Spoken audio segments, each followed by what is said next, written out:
अध्याय 9 देख रहे हैं। व्यापारी, राजा और तीर्थ यात्री।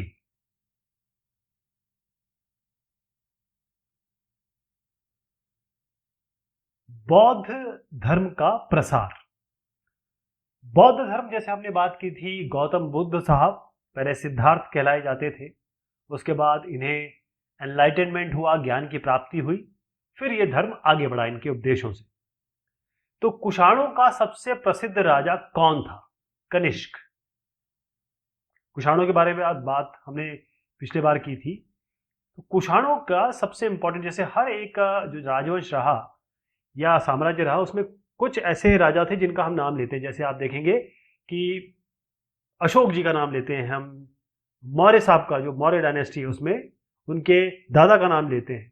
इसी तरीके से हम कुषाणों के सबसे प्रसिद्ध जो राजा हुए वो कनिष्क रहे। तो 1900 साल पहले इन्होंने राज किया। उन्होंने क्या किया कि एक बौद्ध परिषद, जैसे हमारा एसोसिएशन होता है, ग्रुप होता है ना, वैसे ही इन्होंने एक बौद्ध परिषद का गठन किया। अब इसमें लोग आते थे, डिस्कशन करते थे, विचार विमर्श करते थे। एक और चीज इसमें जानने योग्य है कि बुद्ध की जीवनी, यानी किसी के भी जीवन के बारे में जब लिखा जाता है, जैसे बायोग्राफी कहते हैं, आदमी खुद लिखता है तो उसे ऑटोबायोग्राफी कहते हैं। तो बुद्ध की जीवनी के बारे में या उनकी जीवन के बारे में लिखा गया, उसको कहा गया, उस किताब का नाम है बुद्ध चरित। याद रहेगा, बुद्ध चरित। तो इसको किसने लिखा था? बुद्ध की जीवनी को किसने लिखा था? इसका नाम है, इन साहब का नाम है अश्वघोष। अश्वघोष साहब ने बुद्ध की जीवनी लिखी और उसका नाम था बुद्ध चरित। राइट? ये कहां पर रहते थे या किस जगह थे? ये कनिष्क साहब के ही दरबार में थे। तो इन्होंने, और आगे बाकी लोगों ने भी किस में लिखना शुरू किया? संस्कृत में। किस में लिखना शुरू किया? संस्कृत में। ओके। तो इस समय देखिए, बौद्ध धर्म, जैसे आप देखें मुस्लिम्स में शिया सुन्नी होता है, ऐसे ही क्रिश्चियंस में आपका प्रोटेस्टेंट है, कैथोलिक है। इस तरीके से हर एक धर्म में आपको अलग अलग वो मिलेंगे, बाइफर्केशंस मिलेंगे। ये बुद्धिज्म के लिए भी ये सही बात है। बुद्धिज्म में भी एक, बौद्ध धर्म में ही एक नई विचारधारा जिसका नाम है महायान, आप ये महायान देख रहे हैं, इसका विकास हुआ। तो इसमें क्या विशेषता थी? दो विशेषता मैं बताऊंगा महायान की। पहली विशेषता क्या थी? पहली विशेषता ये थी कि जो मूर्तियां हैं उसमें जो बुद्ध की प्रेजेंस थी, यहां पर आप देखिए, ये सब बुद्ध की प्रेजेंस देख रहे हैं आप। इनकी जो प्रेजेंस थी केवल कुछ संकेतों के माध्यम से दर्शाई जाती थी। पहले केवल संकेत होते थे। लेकिन जैसे आप मान लीजिए ये बुद्ध हैं, ये बैठे हैं एक पीपल के पेड़ के नीचे, उस तरीके से, और एक उनको निर्वाण प्राप्ति हो गई, ऐसा। पर अब जो है, जो पहली चीज चेंज हुई महायान में, वो ये था कि बुद्ध की जो स्कल्पचर्स हैं, उसकी मूर्तियां हैं, उनकी प्रतिमाएं हैं, वो बाकायदा बनाए जाने लगे। देखिए आप, अलग अलग तरीके से बनाए जाने लगे। कई आप देखेंगे। तो मैं इसको पहला जो चेंज है महायान में, वो ये कह सकता हूं कि प्रतिमाएं, ठीक, पहला अक्षर लिख रहा हूं।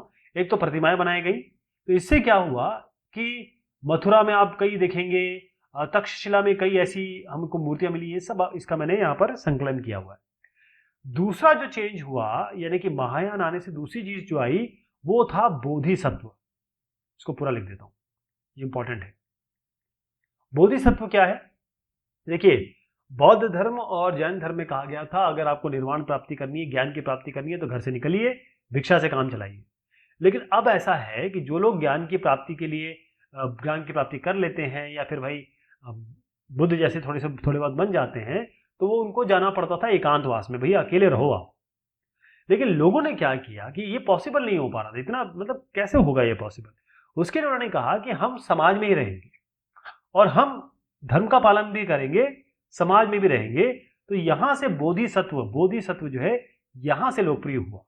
फिर कहां कहां चला गया ये आपके जो मध्य एशिया, यानी कि सेंट्रल एशिया चला गया, ये चाइना में गया, बोधिसत्व वाला जो कॉन्सेप्ट है, और फिर कोरिया, जापान, इस जगह गया।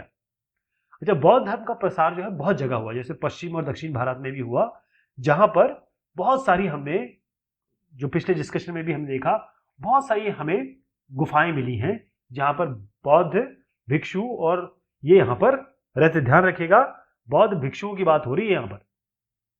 आपने बौद्ध भिक्षुणियां बहुत कम देखी होंगी। तो मैं आपको एक चीज बताना चाहूंगा कि जब हम इतने डिस्कशन कर लिया हमने, तो बुद्धिज्म जो है, बुद्धिज्म के डिविजन्स है अलग अलग। तो जब भगवान बुद्ध का उन्होंने अपनी जिंदगी जो से निर्वाण प्राप्त किया, या कहें कि उनकी मृत्यु हुई, कई ऐसी ओपिनियंस आई, कई ऐसे विचार आए जो सामने आए कि भाई करेक्ट बुद्धिज्म है क्या, सही बुद्धिज्म है क्या, सही तरीके से टीचिंग है क्या। तो फाइनली जो सेटल डाउन हुआ, मतलब जो चीज ठहरी, वो थी थेरावड़ा, महायान और टिबेटन थेरावड़ा महायान। तो अब इसमें क्या क्या है जरा देख लीजिए।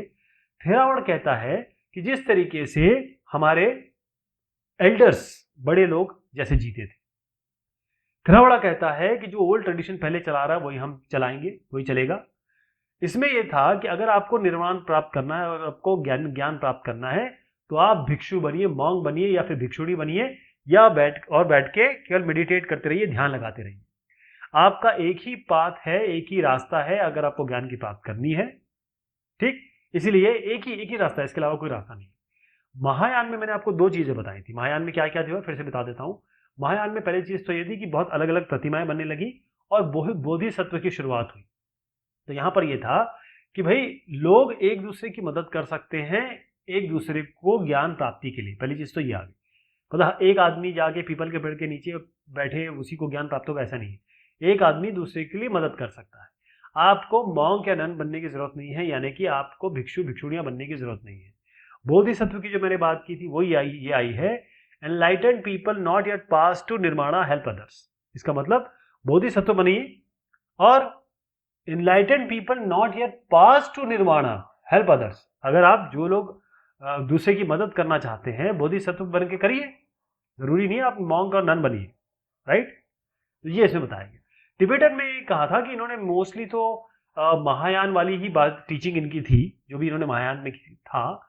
इसके अलावा एक और चीज इसमें आई कि भाई हम अपने अंदर आध्यात्मिक शक्ति बना सकते हैं, और जब हम ये बना सकते हैं तो हम कुछ स्पेशल काम कर सकते हैं, राइट। तो इससे हम निर्माण प्राप्ति कर सकते हैं एक ही जिंदगी में। तो ये तीन अलग अलग इसके बुद्धिज्म के फैक्टर थे। तो यहाँ पर आप देखिएगा, ये बुद्धिज्म जो फॉलो करते हैं उनके आपको दिख रहे हैं किस तरीके से ये लोग बैठते हैं मॉन्क। और बुद्ध के अलावा हम पहले हम जानते थे, आज अगर मैं आपको बताऊं तो मथुरा में ये आप देखिएगा, ये बुद्ध की बनी एक प्रतिमा देख रहे हैं। यहाँ पर तक्षशिला में बनी बुद्ध की प्रतिमा देख रहे हैं, है ना। इसमें काफी डिफरेंसेस भी है, समानताएं भी हैं। तो बौद्ध धर्म कई जगह फैला। देखिए कहाँ कहाँ ये गया बौद्ध धर्म। श्रीलंका यहाँ नीचे है, श्रीलंका मैं यहाँ बना देता हूँ। श्रीलंका गया, म्यांमार गया, बर्मा, थाईलैंड में तो बहुत ज्यादा बुद्धिज्म, बहुत सारे बुद्धिस्ट ही हैं वहां पे मैक्सिमम, थाईलैंड। इंडोनेशिया गया, ठीक, इंडोनेशिया भी थोड़ा नीचे है यहाँ पर। और उसके बाद दक्षिण पूर्व एशिया, यहाँ पर आप देखिए चाइना, कोरिया, जापान, तो ये सारे इलाके यहाँ पर ये प्रोपोगेट हुआ, बुद्धिज्म बड़ा फेमस हुआ। और आज अब देखते हैं बहुत सारे लोग बुद्धिस्ट हैं। और यहाँ पर जैसे मैंने कहा थेरवाद नामक बौद्ध धर्म का काफी इस इलाकों में थेरवाड़ा या थेरवाड़, इसका ये आगे बढ़ा वहां पर, ठीक है, बहुत ज्यादा प्रचलित था इन इलाकों में। अब एक और बात आती है, जब आप धर्म की बात करते हैं तो मान लीजिए आप सऊदी अरब में नहीं रहते आप, लेकिन आप कह रहे हैं कि मक्का मदीना वहां है, तो हिंदुस्तान का जो मुसलमान है वो जाएगा सऊदी अरब। इसी तरीके से जो महाराष्ट्र में रहता है वो आता है हरिद्वार, किसके लिए, वो जाता है उत्तराखंड चार धाम की यात्रा करने के लिए। तो इस तरीके से तीर्थ यात्री आते जाते हैं। तो ऐसे तीर्थ यात्री जो आए और उन्होंने जो जो देखा वो लिखा, उनके बारे में हमारा बात करना बड़ा जरूरी हो जाता है, ठीक है। जैसे व्यापारी लोग जाया करते थे, उसी तरीके से तीर्थ यात्री का मतलब होता है जो रिलीजियस पर्पज से आते हैं, धार्मिक कामों से आते हैं, धर्म के लिए आते हैं, राइट। तो तीर्थ यात्री वो स्त्री पुरुष होते हैं जो पवित्र स्थानों की, जैसे मैंने आपको बताया सऊदी अरब या इजराइल, कई लोग जाते हैं इजराइल के लिए। वहां पर एक सेंटर है, पोजीशन, जो तीनों धर्मों, चाहे आप चाहे आप यहूदियों की बात करें, मुसलमानों की बात करें, क्रिश्चियन की बात करें, वो सारे धर्म की एक पॉइंट उसको माना जाता है। तो जैसे भारत की यात्रा में भी कई लोग आए, तो इसमें एक एक का नाम लूंगा। सबसे पहला नाम जो होगा वो है फाशियान। फाशियान, ध्यान रहेगा, फाशियान। ये आए थे तकरीबन 1600 साल पहले। कितने साल पहले आए थे? 1600। उसके बाद आए श्वेनसैन। श्वेनसैन, ये ध्यान रहेगा, श्वेनसैन।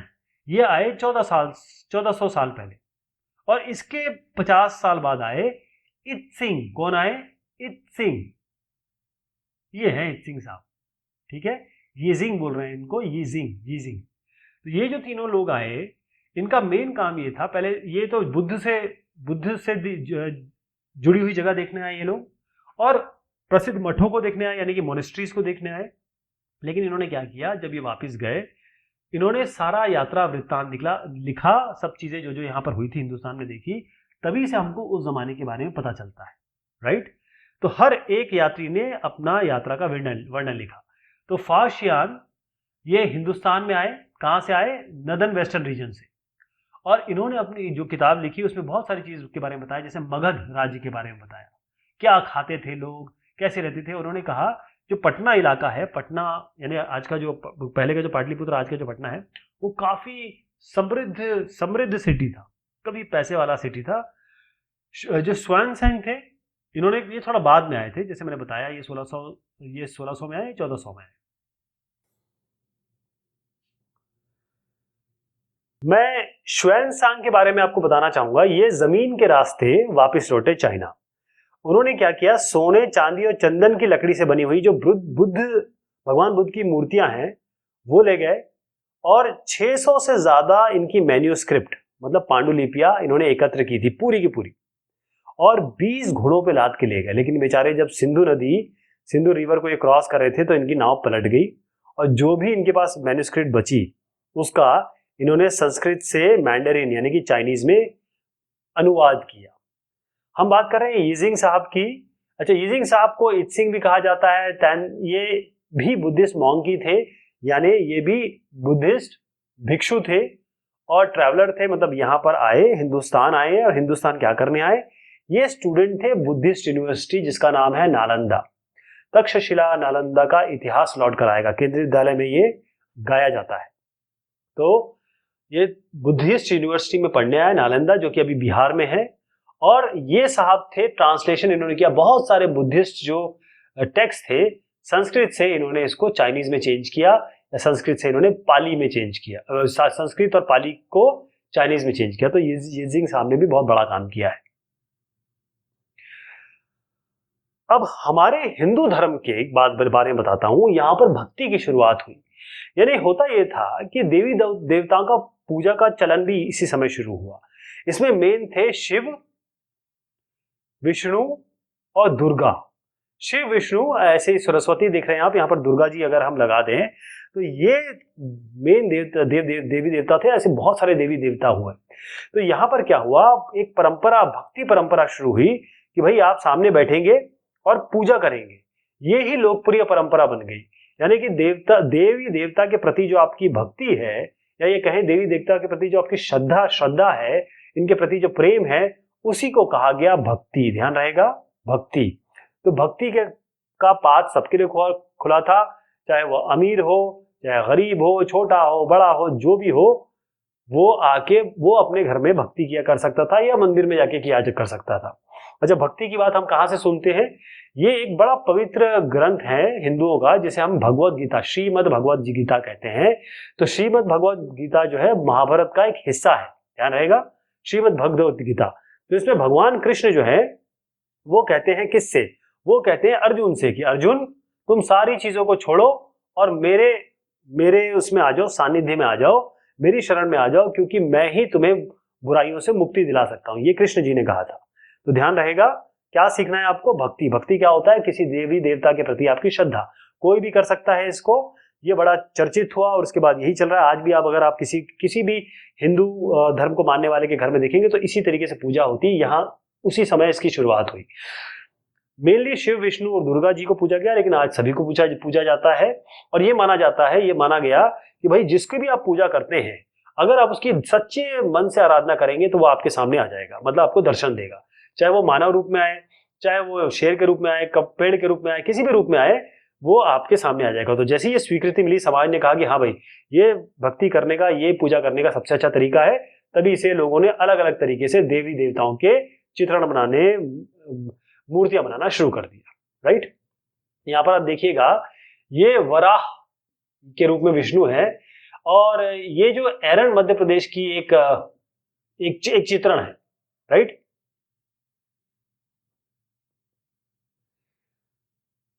अब जैसे हमने कहा कि हिंदू भक्त का तो मैंने बता दिया, पहले इसको थोड़ा सा और बता देता हूं आपको।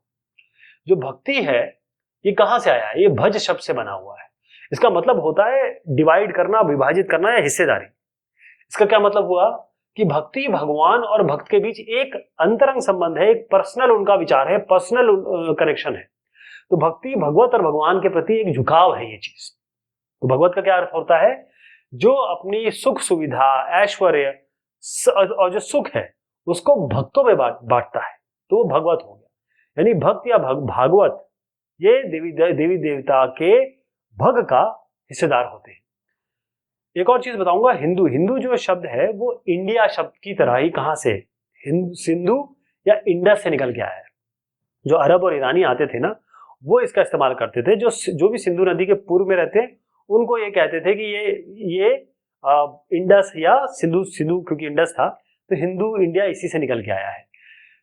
अब ये जो शब्द है उनके धार्मिक विश्वास और जो सांस्कृतिक परंपराओं के लिए भी प्रयुक्त होता है, वहां पर भी प्रयुक्त होता है, ध्यान रखिएगा। अब मैं आपको बताऊं कि 2000 साल पहले जो पश्चिम एशिया है, इसमें एक नए धर्म का उद्गम हुआ, एक नए धर्म की शुरुआत हुई, जो कि है ईसाई धर्म।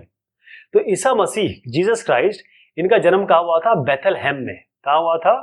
ध्यान रखिएगा, बेथलहेम, जीसस क्राइस्ट, इनका जन्म यहां हुआ था। और ये समय, ये जो हिस्सा किस जगह का था?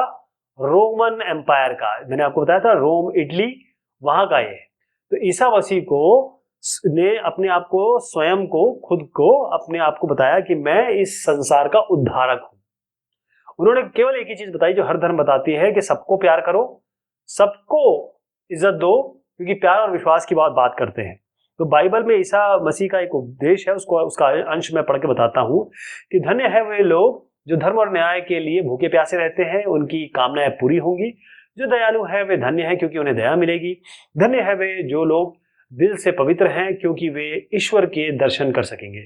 धन्य है वो जो शांति स्थापित करते हैं, वही ईश्वर की संतान कहलाएंगे। तो आप देखेंगे कि हर जगह केवल शांति, इज्जत, मोहब्बत, प्यार की बात की गई है। तो बहुत सारे जो साधारण लोग थे, नॉर्मल लोग थे, उनको ये बहुत ईसा मसीह के उपदेश बड़े पसंद आए, और फिर ये धर्म जो है पश्चिम एशिया, अफ्रीका, यूरोप, इस जगह फैल गया। राइट, तो आपको बहुत सारे धर्म प्रचारक मिलेंगे ईसाई धर्म के, जो इधर उधर आपको दिखाई देंगे। और केरल के जो ईसाई हैं उनको हम सीरियाई ईसाई कहते हैं, क्योंकि ये पश्चिम एशिया से आए थे।